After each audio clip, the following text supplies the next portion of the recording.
नसीब जिनके ऊंचे और मस्त होते हैं, इम्तिहान भी उनके जबरदस्त होते हैं। वकालत की राह में नोटरी एक बड़ा सम्मान है। सच्चे वकील की तरह ही निभाना, इसे एक सच्चे वकील की पहचान है। गुड मॉर्निंग ऑल फ्रेंड्स, मेरे legal advice by Sheikh Javed Mohammad advocate channel पर आपका स्वागत है। आज के हमारे वीडियो का टाइटल है, जब देनदार यह कहे कि दस्तावेज फर्जी है तब नोटरी क्या करे। ये नोटिंग से रिलेटेड हमारा मैटर है आज की तारीख में। जो नोटरी नियम 1956 का जो प्रारूप XIV है, जिसमें 11 कार्य दिए गए हैं। नोटरी नियम 1956 के नियम 10 में जो वकीलों की फीस दी गई है, उसमें जो कार्य की फीस दी गई है, उन्हीं में से ये कार्य है लिखित नोट करना और प्रोटेस्ट सर्टिफिकेट देना। पिछले वीडियो में हमने चर्चा की थी कि लिखित नोट कैसे किया जाएगा, उसकी प्रोसेस क्या होगी, उसकी परिभाषा क्या है।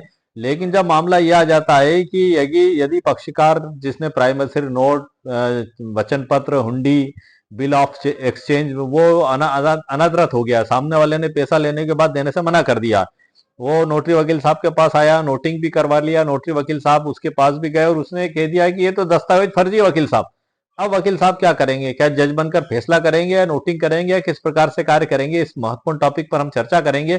और उसके साथ ही आज के वीडियो में हम जो चर्चा करेंगे, इसको हम एक सरल उदाहरण से समझेंगे और नोटिंग करने की इसकी सही प्रक्रिया क्या होगी, क्योंकि बड़ा पेचीदा मामला हो जाएगा सर जब वो कह देगा कि ये तो वकील साहब दस्तावेज फर्जी है। आप जो प्राइमरी नोट लेके आए तब उसकी नोटिंग कैसे करेंगे, इस पे भी हम चर्चा करेंगे। और कोर्ट में इस प्रक्रिया का क्या लाभ हमको मिलेगा, इन सभी मुद्दों पर हम चर्चा करेंगे ई बुक पीडीएफ के अंदर से। ई बुक पीडीएफ मैंने आपके लिए स्पेशली तैयार करके रखा है, उसकी लिंक इस वीडियो के नीचे डिस्क्रिप्शन बॉक्स में मेरे द्वारा दे दी गई है। अब मैं आगे की जानकारी आपको ई बुक पीडीएफ के अंदर से देता हूं। आइए sir, let's go. Computer screen पर, जब देनदार कहे दस्तावेज फर्जी है तो नोटरी क्या करे, role of notary in disputed documents, ये हमारे आज के वीडियो का भी टाइटल है और ई बुक भी सर इसी टाइटल से लिखी गई है। इसमें डिस्क्लेमर भी है, प्रस्तावना भी है, ये कानूनी सूचना मात्र है सर। आप अपने इसमें कुछ भी कार्रवाई आगे बढ़ने से पहले वकील साहब से जरूर संपर्क करें। हम इसमें शुरुआत मुद्दे की बात से करते हैं। कानूनी अभ्यास में अक्सर ऐसी स्थिति का सामना हमें करना पड़ सकता है जब एक नोटरी निगोशिएबल इंस्ट्रूमेंट एक्ट 1881 के तहत किसी प्राइमरी नोट या बिल के भुगतान की मांग या डिमांड करने जाता है और सामने वाला पार्टी, जिसको हम देनदार कहते हैं, उसे पहचानने से इनकार कर देता है। तब नोटिंग की विधिक स्थिति क्या होगी, यहां पर हमें समझना है। आप जो है कि जज नहीं, एक साक्षी हैं। सबसे पहले समझना आवश्यक है कि नोटरी का कार्य विवाद का निपटारा करना नहीं है। इसका जो सिद्धांत है वो, नोटरी एक अर्ध न्यायिक अधिकारी नहीं बल्कि एक सार्वजनिक अधिकारी है। उदाहरण के तौर पे, यदि राम जो एक लेनदार है एक नोट लेकर श्याम देनदार के पास जाता है और श्याम कहता है कि यह कागज फर्जी है, तो नोटरी को यह जांचने की जरूरत नहीं है कि हस्ताक्षर असली है या नकली। नोटरी का काम केवल उस इनकार, रिफ्यूजल को दर्ज करना होता है सर, ये आप ध्यान रखिएगा। दूसरा है, नोटिंग करने का सही तरीका क्या है। जब देनदार दस्तावेज को जाली बताता है तो नोटरी को धारा 99 निगोशिएबल इंस्ट्रूमेंट एक्ट 1881 के तहत निम्नलिखित कदम उठाने चाहिए। नंबर 1 है इनकार करने का कारण दर्ज करें, दूसरा बयान दर्ज करना। इनकार करने का कारण कैसे, रजिस्टर में स्पष्ट रूप से दर्ज करें। नोटरी रजिस्टर जिसमें 11 कॉलम दिए गए हैं फॉर्म XV के तहत, इस पे भी मैं स्पेशल वीडियो बना चुका हूं और उसकी लिंक भी इस वीडियो के नीचे डिस्क्रिप्शन बॉक्स में मौजूद है। ई बुक पीडीएफ की आपको आवश्यकता महसूस होती है तो आप देख सकते हैं, और भी 4-5 लिंक मौजूद हैं इसमें, इसी वीडियो के नीचे डिस्क्रिप्शन बॉक्स में, नोटिस से रिलेटेड महत्वपूर्ण डॉक्यूमेंट्स की, महत्वपूर्ण ई बुक पीडीएफ की। तो रजिस्टर में सबसे पहले स्पष्ट रूप से दर्ज करें कि देनदार ने भुगतान से मना किया और दावा किया कि लिखित इंस्ट्रूमेंट जाली या फर्जी है। ये नोटरी वकील साहब का सबसे पहला काम करना होगा। दूसरा कॉलम में बयान दर्ज करें।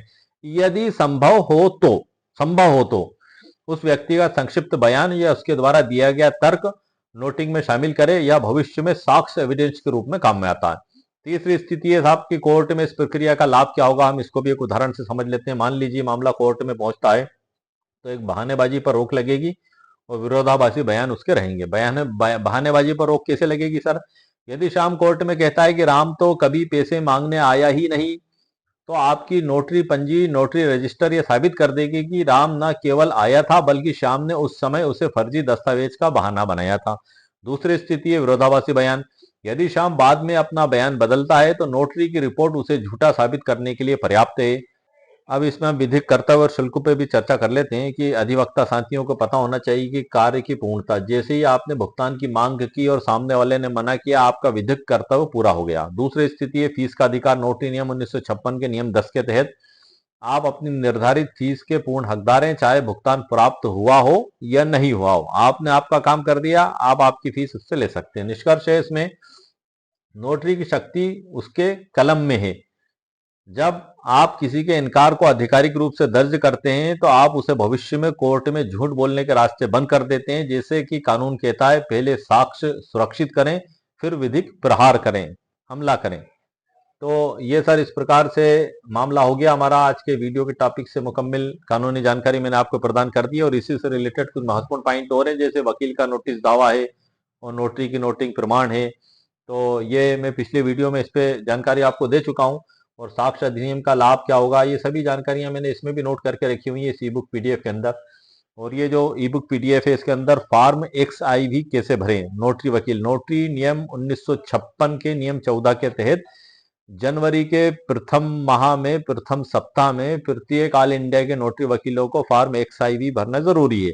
अभी ऑनलाइन ही भरा जाएगा, फिजिकली रूप से नहीं लिया जाएगा। इसके बारे में एक नोटिस भी जारी किया गया है। उस नोटिस के ऊपर मैंने स्पेशल वीडियो बनाया है जो मेरे चैनल पर अपलोडेड है, आप उसे देख सकते हैं। और उसको विधि विधायी की साइट पर जाकर आप खुद कैसे देखें और कैसे डाउनलोड करें, उसकी प्रक्रिया भी मैंने बता दी गई है। बहुत से नोटरी वकील साहब का ये कहना था कि हमारी ईमेल पर व्यक्तिगत रूप से पर्सनली कोई नोटिस नहीं आया, जब आएगा तब देखेंगे। तो मैं आपको बता दूं कि उस नोटिस के अंदर ये भी लिखा हुआ है कि नोटरी वकील साहब के लिए जो भी जानकारी दी जाएगी इसी पोर्टल पर दी जाएगी, इसलिए प्रत्येक नोटरी वकील साहब इसको समय समय पर देखते रहें ताकि उन्हें जानकारी प्राप्त होती रहे। तो आप अपने इस कंफ्यूजन को दूर कर देना कि ईमेल पे कोई व्यक्तिगत सूचना आएगी।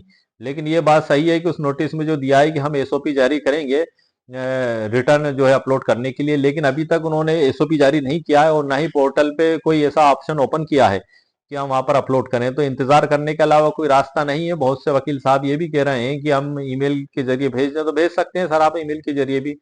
नोटरी सेल की जो ईमेल आईडी दी हुई है नोटरी पोर्टल पर, आप वहां पर भेज सकते हैं आप चाहें तो। लेकिन उन्होंने जो कहा है हम एसओपी भेजेंगे, इधर कानून ये कह रहा है कि प्रथम सप्ताह में आपको देना होगा, तो हम तो तैयार है प्रथम सप्ताह में देने के लिए। अब वो लेने वाले भी तो हमें बताएं कि जो तरीका पोर्टल पे देखे कि इस तरीके से आप ओपन करें। पोर्टल तो बंद ही है अभी, पोर्टल पे वो साइट ही ओपन ही नहीं हो रही है कि हम अपने डॉक्यूमेंट्स को कैसे अपलोड करें। तो भला हम क्या कर सकते हैं, इस स्थिति में हमारे सामने वेट करने के अलावा कोई रास्ता नहीं होगा। तो हो सकता है नोटरी सेल अतिशीघ्र कुछ ना कुछ उसमें रास्ता दिखाए या कोई नोटिस जारी करे। और आपकी समस्या को हल करने के लिए मैंने ये जो फॉर्म XIV का पीडीएफ है ये रेडीमेड तैयार कर दिया है सर। उसकी लिंक इस वीडियो के नीचे डिस्क्रिप्शन बॉक्स में दे दिए, 5 पेज में है वो। मात्र 100 रुपए उसकी कीमत मेरे द्वारा रखी गई है। यदि आपको आवश्यकता महसूस हो तो आप उसकी प्रिंट आउट निकाल सकते हैं और कलम से भर के उसको उसका पीडीएफ मोबाइल से आप बना लें और उसको उस पर पोर्टल पे आप अपलोड कर सकते हैं। कोई परेशान होने की जरूरत नहीं है। खाली 5 और 7वें नंबर का कॉलम अधिकांशतः भरा जाएगा, क्योंकि हमें 11 कॉलमों की तो परिभाषा ही नहीं मालूम है सर। बहुत सी दफा तो ऐसा भी होता है कि 11 कॉलम की परिभाषा क्या है। इसीलिए मैंने इनकी परिभाषाओं पे स्पेशल वीडियो बनाए, जैसे कि लिखित नोट करना और उसके बाद प्रोटेस्ट सर्टिफिकेट जारी करना, अनादरण के प्रसाक्ष्य को रिकॉर्ड करना और डुप्लीकेट सूची, ये इन पे मैंने स्पेशल वीडियो बनाए डेफिनेशन के ऊपर, ताकि आपको पता लग सके। और वैसे 99% कॉलम नंबर 5 और कॉलम नंबर 7 का ही उपयोग अधिकतर होता है। जो 11 उसमें नोटरी वकील के कॉलम दिए गए हैं, वो उन कॉलमों में कॉलम नंबर 5 में एग्रीमेंट से रिलेटेड है। आपने साल भर में जितने भी एग्रीमेंट किए उनकी संख्या की गिनती आप लगा लें। जैसे कि आपने साल भर में 500 एग्रीमेंट किए तो उसमें गुणा 35 का कर दें। 35 का क्यों? क्योंकि नोटरी नियम 1956 के नियम 10 में कॉलम नंबर 5 की जो फीस है वो 35 रुपए दी गई है, उसका गुणा करके और आखिरी कॉलम में आप लिख दें। कॉलम नंबर 7 एफिडेविट का है। साल भर में जितने भी आपने एफिडेविट किए तस्दीक, उनकी गिनती लगा लें और उसमें 35 का गुणा कर दें। जैसे 500 गुणित 35 इजिकल टू जो आए आखिरी कॉलम में आप लिख दें। नीचे नोटरी वकील साहब की अपनी सील लगा दें, गोल सील लगा दें, ऊपर नाम पता लिख दें, रजिस्ट्रेशन नंबर लिख दें। बड़ा आसान प्रक्रिया है।